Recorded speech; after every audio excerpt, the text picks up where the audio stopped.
Hi and welcome to our mains answer writing initiative day 13.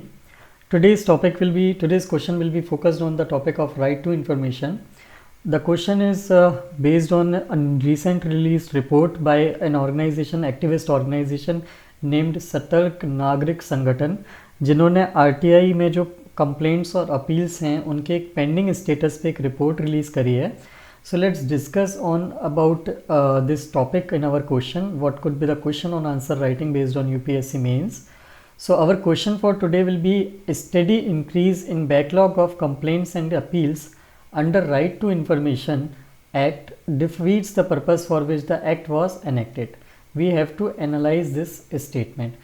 इस news report के context में हमने ये क्वेश्चन बनाया है. This question ask us to discuss कि कैसे जो कंप्लेंट और appeal right to information act के अंदर में कंटिन्यूसली इंक्रीज़ हो रही हैं, वो पर्पस जो एक्ट को एनेक्ट करने का जो पर्पस था उसको डिफीट करती हैं, उसको जो एक्ट का बनने का जो सेंस है उसको ख़त्म करती हैं, उसको नेगलेक्ट करती हैं. इसको हमको एनालाइज भी करना है और डिस्कस भी करना है. हमने इस क्वेश्चन को मैंने जो आंसर आपसे डिस्कस करूँगा आज, इस आंसर को मैंने थोड़ा सा बियॉन्ड द लाइन्स एक्सटेंड करा है, beyond between in what is asked in this question, so that हम इस टॉपिक को भी यहीं पे इस क्वेश्चन के अंदर में वाइल आंसरिंग द क्वेश्चन, हम इस क्वेश्चन के अंदर में जो पूछा गया है उसको तो डिस्कस करेंगे ही, बट इसके अलावा भी थोड़ा सा एक पोर्शन डिस्कस करेंगे एडिशन में, ताकि हम राइट टू इन्फॉर्मेशन का इशू है उसको हम कॉम्प्रिहेंसिवली यहाँ पे थोड़ा सा कवर भी कर सकें. And that is why when I am discussing the video please keep this point in mind. So let's start with our question. Our answer will be divided again in three parts: body, intro, conclusion. Intro, body, conclusion, IBC. So intro part में we will discuss, we can either go with RTI Act, explaining RTI Act, or we can start with the current affair news. So I have taken the approach of starting with the current affair approach in this news, in this answer. Then we will move on to defining the RTI Act. We will discuss in brief about the RTI Act. Then we will move on to the body part. Body part में we will discuss about the issues that has been presented or revealed by this report. इस RTI के साथ क्या क्या pending वाले जो issues हैं, RTI act के साथ क्या क्या इश्यूज़ आ रहे हैं जो इस रिपोर्ट ने रिवील कर रहे हैं, बताए हैं रिपोर्ट ने, हम उनको डिस्कस करेंगे. उसके बाद then we will move on to the challenges, general challenges which are faced by in implementation of RTI Act. And lastly we will move on to the conclusion. So this will be our three-part answer: intro, body, conclusion. Let's begin with our answer. Beginning the answer, I have started with this report, that is report of सतर्क नागरिक संगठन, जिन्होंने अपनी report में ये बताया है कि मोर देन 3.15 लाख RTI के अंडर में कंप्लेंट्स और अपील्स जो हैं ये पेंडिंग है अभी across the India 26 information commissions के साथ में. मतलब there are 29 state information commissions approximately हमारे यहाँ, जिसमें से 26 का जो एनालिसिस किया गया, इंफॉर्मेशन कमीशंस में जो सर्वे किया गया, उनकी जो डिटेल्स और डाटा ली गई उनसे, उसके अकॉर्डिंग हमको ये पता चलता है कि इस 26 इंफॉर्मेशन कमीशंस में, including central information commission, there are 3.15 lakh RTI complaints या अपील्स पेंडिंग है, यहाँ पे बैकलॉग पड़ा हुआ है पुराना, जो अभी तक रिजॉल्व नहीं हुआ है. So this is a very big number. This shows कि हमारे यहाँ इंफॉर्मेशन कमीशंस जो हैं they have been dealing with a large amount of pendency in disposing of the petitions under the RTI. So what is RTI act? Let's intro को extend करते हैं थोड़ा सा. इसमें हम ब्रीफ में RTI एक्ट के बारे में बताएंगे.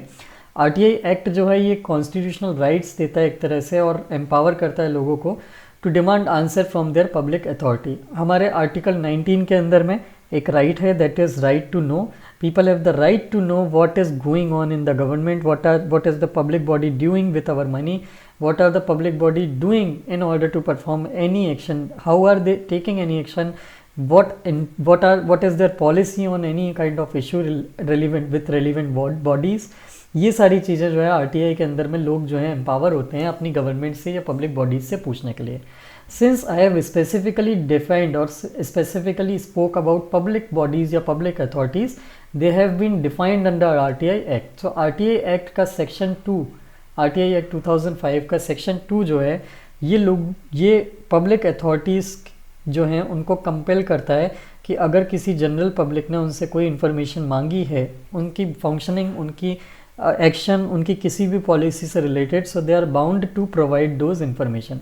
सो that disclosure include disclosure on the organization, function, structure, powers and duties, and any kind of functional information related to that authority which have been asked by the RTI. So this is the main aim of enacting the RTI Act. Public authority कैसे define करते हैं? Public authority define करते हैं, they are self governing entities RTI Act के अंदर में, जो constitution के अंडर में, किसी कॉन्स्टिट्यूशनल के थ्रू, पार्लियामेंट के थ्रू बनाए गए किसी लॉ के अंडर में, या ऑफिशियल अनाउंसमेंट, गवर्नमेंट के एग्जीक्यूटिव अनाउंसमेंट से, एग्जीक्यूटिव डिसीजन से बनाई हुई कोई भी एंटिटी है which is been self governed. So ये पब्लिक अथॉरिटी के अंदर में कवर होती हैं. And you are empowered to apply RTI in order to get any information related to the aspect we just discussed. So this is known as public authority. This is defined under section 2. This is a very important section. Please remember this section under RTI Act. RTI Act काम कैसे करता है? The next aspect we are going to discuss is this. So इसके लिए we can take a two approach. Either you can write down in detail ऐसे जैसे यहाँ पे left side में लिखा हुआ है, or you can also make a pyramid like this to define the functioning of RTI Act. RTI Act के अंदर में you apply for an RTI, you apply an information application for information that is known as right to information application, RTI application. That RTI application goes to an officer appointed by government, either central government or state government under this act, who is known as that lowermost public officer which deals with the RTI first aspect, first reply, first response of the RTI application.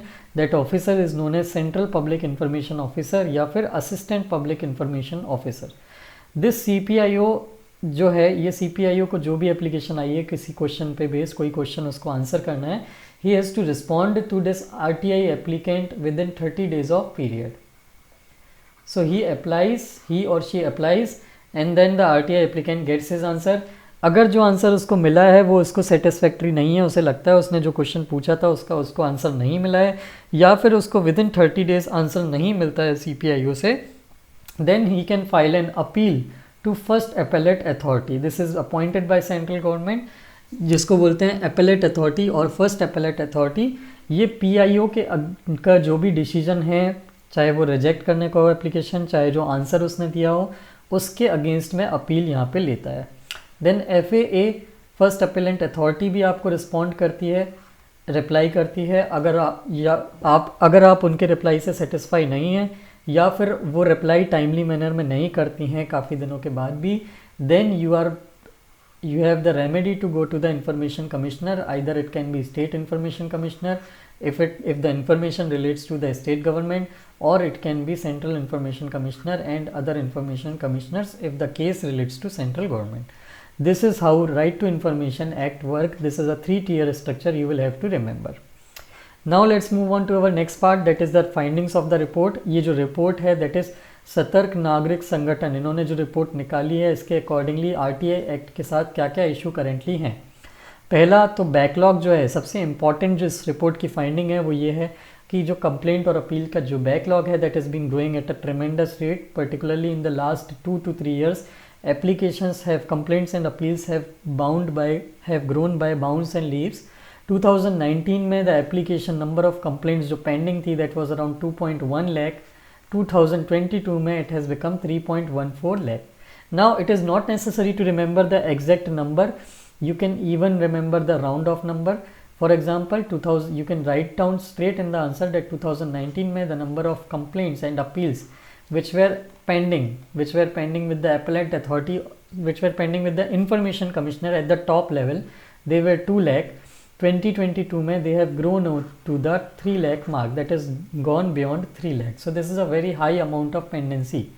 सबसे high amount of pending cases अगर हम देखें तो central government में सबसे ज़्यादा pending है, उसके बाद कुछ स्टेट्स हैं जैसे कि महाराष्ट्र, यूपी, कर्नाटका, यहाँ पे सबसे ज़्यादा अपील्स या फिर कंप्लेंट्स जो हैं they are pending, which shows कि यहाँ पे state information commissioners either they are getting the too large amount of number of petitions which they are unable to dispose of in a timely manner, or either they have the shortage of the officers. अगर एक case की बात करें हम जो particularly time taking बताता है कि कितना टाइम हमारे यहाँ लगने लगा है, so there are more than 12 information commissioners जहाँ पे average disposal of a complaint or appeal takes more than 1 year. There are 12, मतलब अगर ये 12 स्टेट्स हैं कुछ जहाँ पे 1 साल से ज़्यादा टाइम अब लगने लगा है, which should not be more than at least 1 to 3 month से ज़्यादा नहीं होना चाहिए, जो नॉर्मली जो टाइमली मैनर में डिस्पोजल का केस होता है वो अब मोर देन 1 ईयर हो गया है। एक पर्टिकुलर केस मैं हाईलाइट करना चाहूँगा यहाँ पे जो इस रिपोर्ट ने भी बताया है, दैट इज़ वेस्ट बंगाल का केस। इस रिपोर्ट के अकॉर्डिंग अगर आप 1 जुलाई 2022 को कोई कंप्लेंट या अपील फाइल करते हैं इंफॉर्मेशन कमीशन में, then it could take based on the current time taken by the information commission, this state information commission, आपकी अपील जो आप 1 जुलाई 2022 को फाइल करोगे अगर, तो उसको 24 ईयर्स जो है क्लियर होने में लगेंगे। This is how worse the condition in some of the states is. The second issue जो हमने देखा पेंडिंग केसेस का इशू था। The third issue was dysfunctional information commission. मैंने आपको बताया कि 26 आउट ऑफ 29 इंफॉर्मेशन कमीशंस की रिपोर्ट थी। 26 इसलिए क्योंकि इनमें से 3 इंफॉर्मेशन कमीशंस जो हैं वो नियरली डिसफंक्शनल हैं अभी, पर्टिकुलरली झारखंड के, तमिलनाडु के इंफॉर्मेशन कमीशंस वहाँ पे हेडलेस हैं अभी, वहाँ पे कोई हेड नहीं है, एंड दैट इज़ वाई वहाँ पे अभी information commissioners are not working properly, and that is why there is no survey, there is no data which is available for those information commission. इसके अलावा जेंडर डिस्क्रिमिनेशन भी यहाँ पे एक देखने को मिलता है एक एस्पेक्ट। कंट्री में जो 29 इंफॉर्मेशन कमीशंस हैं उनमें से सिर्फ 5% पोस्ट जो हैं they are held by women, and 4 of them जो हैं दे आर करेंटली हेडलेस, उनमें कोई हेड नहीं है, और 2 तो जो हैं वो कम्प्लीटली शट डाउन है अभी, because there is no information commission working in that state information commission. Then the next issue relates to reluctance in imposing penalties. जो मैंने आपको 3 tier स्ट्रक्चर यहाँ पे बताया, इस 3 tier स्ट्रक्चर में अगर CPIO या फर्स्ट अपेलेंट अथॉरिटी अगर टाइमली मैनर में आपकी एप्लीकेशन जो है उसको रिस्पॉन्ड नहीं करते हैं, देन सेंट्रल और स्टेट इंफॉर्मेशन कमीशन जो हैं दे आर एक्ट के अंदर में they have to impose penalty on them. But in practice in officers पे, in central public information officers, in appellate authorities पे पेनाल्टी इम्पोज नहीं की जाती। In 95% according to this report 95% of situations में जहाँ पे फ़ाइन लगाए जाने चाहिए थे, कमीशंस ने सैंक्शन या फ़ाइन नहीं लगाए। रिलक्टेंस है वहाँ पे कि हम फ़ाइन नहीं लगाते हैं, जाने देते हैं ये केस को, और इससे क्या होता है कि जो लोअर लेवल्स के जो ऑफिसर्स हैं वो आराम से काम करते हैं क्योंकि उनके मन में कोई डर नहीं है फ़ाइन्स को लेके। Then maximum RTI request as I told central government में है, यहाँ पे नंबर जो है गलत दिया हुआ है, this number is wrong, basically वो मिसप्रिंट हुआ है। दो सेंटर में basically there is more than 1 lakh that is complaint or appeals they are pending. Then vacancies of CIC and ICs as I told, chief information commissioners जो हैं information commission positions जो हैं 165 total positions हैं information commissions की across the country, उनमें से 41 post जो हैं दे आर पेंडिंग, अप्रॉक्सीमेटली 1/4 जो है पोजीशंस। ये ट्रांसपेरेंसी की इंटरनेशनल की रिपोर्ट में भी आया था कि हमारे यहाँ इंफॉर्मेशन कमीशंस की जितनी भी पोस्ट सैंक्शनड हैं ऑल इंडिया लेवल पे, state information commission and central level की मिला के 165, उसमें से 141 पोस्ट जो हैं they are currently vacant. So this slows down the work of the state information commission. These were the issues which have been highlighted by the Satark Nagrik Sangathan report. This report is extremely important. Please remember this report, not just for the RTI specific question but also for other type of question I will tell you in the later times. Then we move on to our next part of our body, that is challenges faced by working of the RTI Act 2005. What are the challenges faced in the implementation of this act? The first relates to the bureaucratic attitude. Bureaucratic attitude जो है, bureaucracy जो है, they resist answering the application honestly, they resist answering the questions because somewhere there is a fear of their authority eroding, and some of the officers delay or deny the information basically in order to hide the corruption. If all the information gets available in the public domain, there is a fear in the mind of officers, some of the officers, that their corruption scams can get exposed. So this is one of the things, bureaucratic attitude. They have the reluctance of providing information in the general public domain. ये जो है ये गलत है। वो इसका excuse क्या देते हैं कि जो क्वेश्चन पूछा गया है दैट इज़ इररिलेवेंट, या फिर जो क्वेश्चन पूछा गया है वो परेशान करने के लिए पूछा गया है, बस ऑफिसर्स को टाइम वेस्ट करने के लिए पूछा गया है। बट इस रिपोर्ट के अकॉर्डिंग जस्ट 4% जो है अपील्स और कंप्लेंट्स जो होती हैं दे आर बेसिकली कहना चाहिए वेस्टलेस टाइप की, जो वेस्ट टाइप की होती हैं एप्लीकेशंस वो होती हैं, they are not relevant to the exactly to the organisation.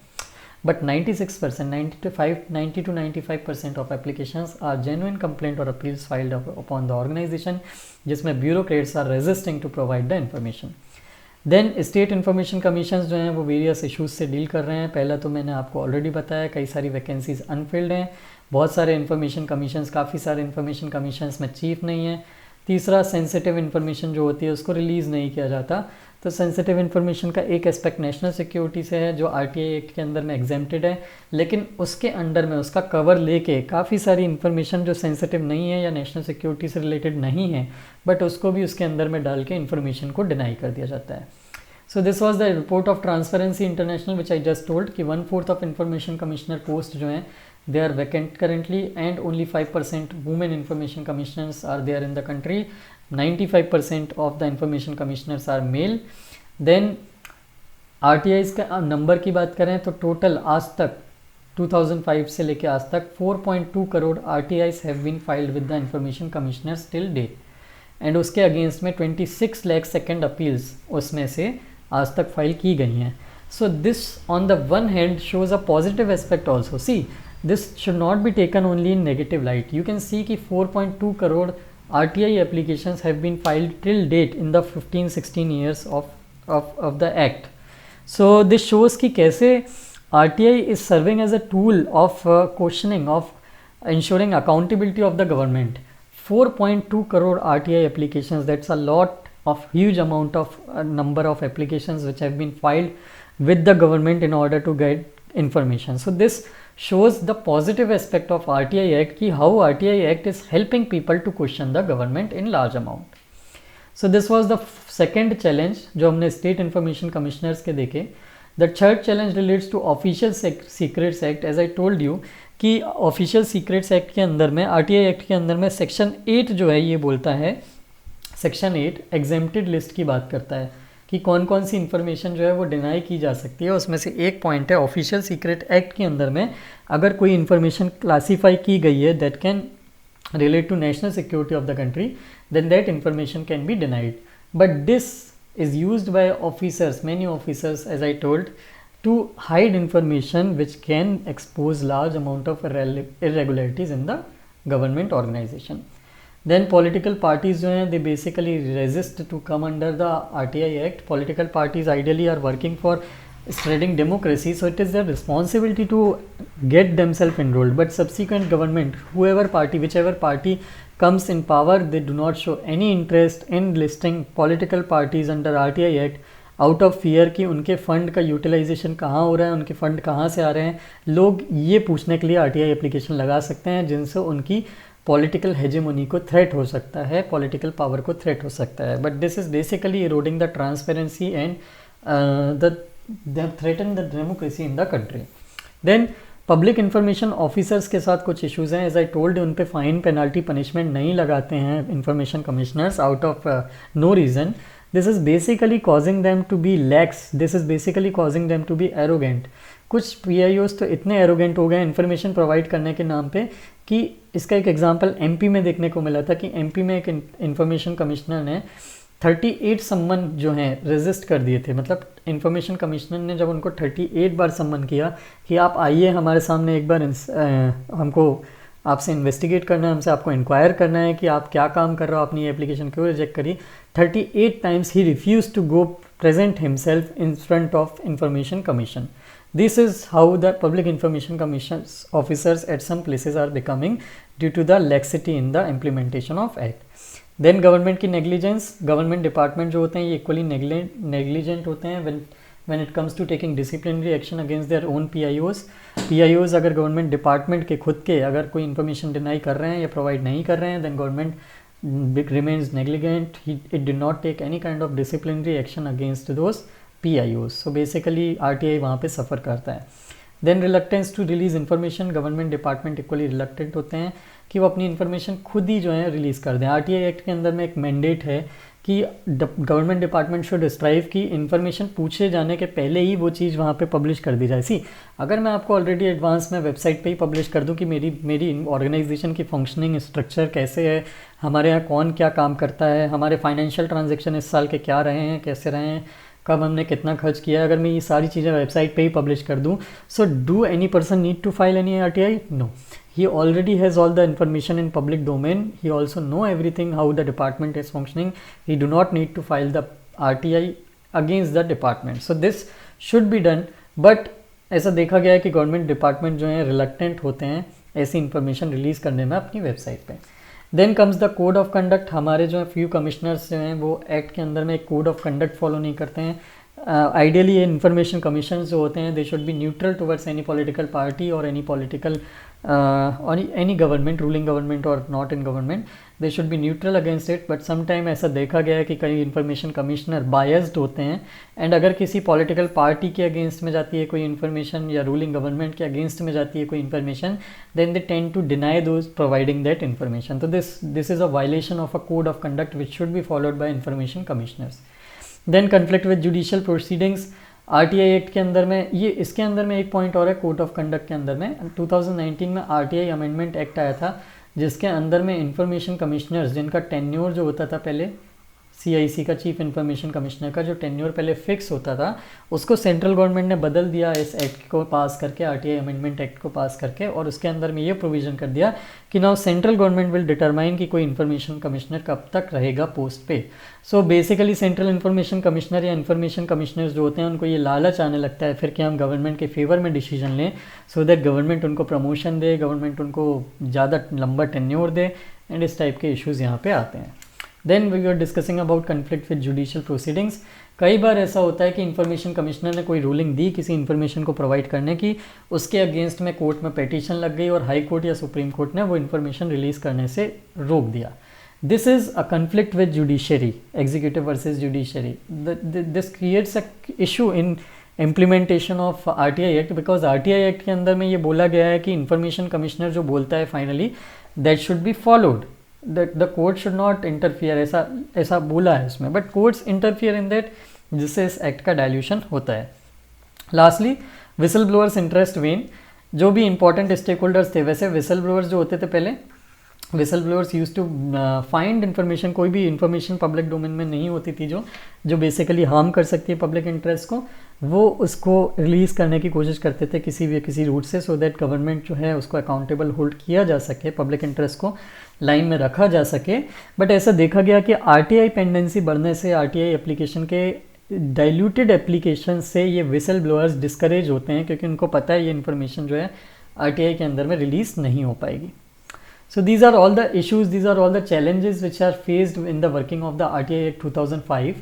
So what should be the way forward or what should be our conclusion? So I always tell you कि our conclusion will always be based on the challenges or the problem we write in our body part. So our body part में we wrote the two major problems.